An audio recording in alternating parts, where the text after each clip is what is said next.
Imagine, tu entres dans une usine abandonnée. Tout est silencieux, mais pas vide. Les murs semblent te regarder. Les jouets aussi. Et plus tu avances, plus une idée te traverse l'esprit. Tu n'es pas seul. Parce que dans cet endroit, tout le monde est encore là. Salut et bienvenue sur la chaîne, j'espère que vous allez bien. Si tu aimes les histoires sombres, les univers dérangeants, pense à t'abonner. Et si tu veux voir ce genre de moment en direct, avec des réactions réelles, les erreurs, la pression, viens sur mon Twitch, Sango33S. Aujourd'hui, je vais te raconter toute l'histoire de Poppy Playtime. Pas comme un simple résumé, mais comme une descente. Une histoire qui commence avec un retour dans une usine et qui finit avec quelque chose de bien pire qu'un monstre. Parce que tout ce que tu vas entendre là, je l'ai vécu. Playtime Co. était une entreprise parfaite, des jouets adorés, des monstres iconiques, une image rassurante. Mais derrière cette façade, il y avait une obsession, créer la vie. Pas des robots, pas des machines, des consciences.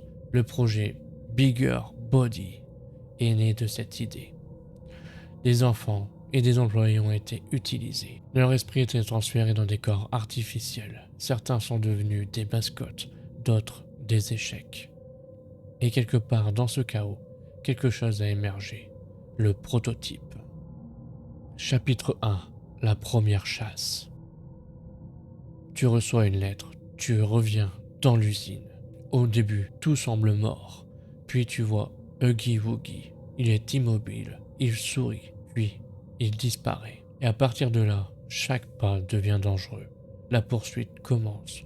Elle est brutale, rapide, oppressante. Tu cours, tu paniques, tu fuis. Et quand tu tombes dans le vide, tu crois que c'est la fin. Mais ce n'est que le début. Chapitre 2. La douleur qui parle. Tu trouves Poppy. Elle te parle, elle te guide. Tu n'es plus seul, du moins tu le crois. Puis tu rencontres Mommy Longleg. Et elle te parle comme à un enfant. Elle joue avec toi, mais ses jeux sont mortels. Elle n'est pas juste dangereuse, elle est consciente. Elle se souvient, quand elle meurt, elle supplie. Et une main apparaît. Le prototype récupère son corps. À ce moment-là, tu comprends une chose. Rien ne disparaît vraiment ici. Chapitre 3. La perte de contrôle. Tu descends à Playcare, un orphelinat, un endroit censé protéger les enfants, mais qui les a transformés. Capnap apparaît, il ne te poursuit pas comme les autres, il te manipule. Le gaz rouge envahit le couloir. Tu hallucines, tu doutes, tu ne sais plus ce qui est réel. Et derrière tout ça, le prototype t'observe. L'usine n'est pas hors de contrôle, elle fonctionne encore. Tu arrives à la fin à battre Capnap. La main du prototype apparaît au plafond. Celui-ci lui tend la main et le prototype le transperce, puis l'emmène dans les étages supérieurs. Chapitre 4. Illusion de sécurité.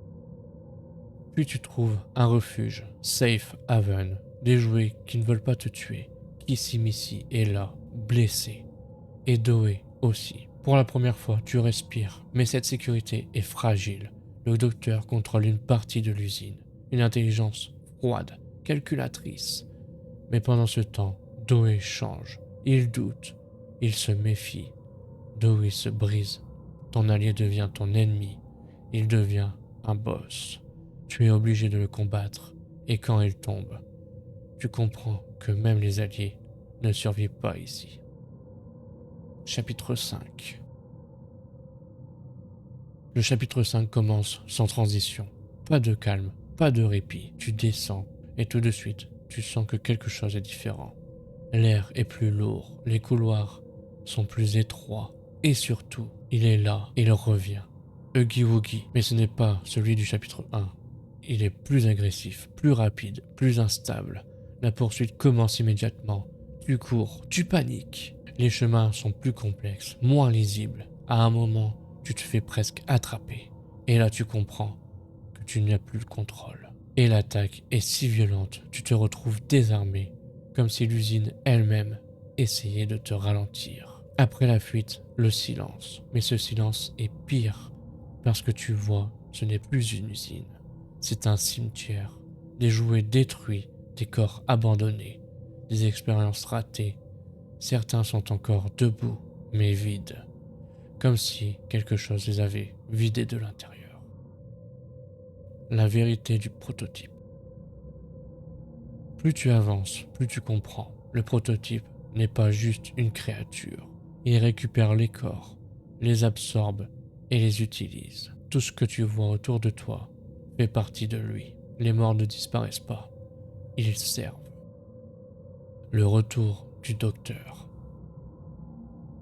Et juste quand tu crois que le pire est derrière toi, tu comprends que non, le docteur n'est pas vraiment parti. Son système est toujours là, les machines répondent encore, l'usine fonctionne encore, comme si rien ne pouvait vraiment être détruit. À la fin, tu n'as pas gagné, tu n'as pas survécu. Et c'est différent, parce que maintenant, tu sais ce qu'est l'usine, tu sais ce qu'elle fait, et tu sais ce qu'elle peut encore faire. Le chapitre 5 ne te donne pas de réponse, il te donne une vérité. Rien ici n'est vraiment mort, ni les monstres, ni le système, ni l'horreur. Et si tu étais à ma place, est-ce que tu continuerais d'avancer ou est-ce que tu ferais demi-tour en sachant que derrière toi, il y a peut-être pire?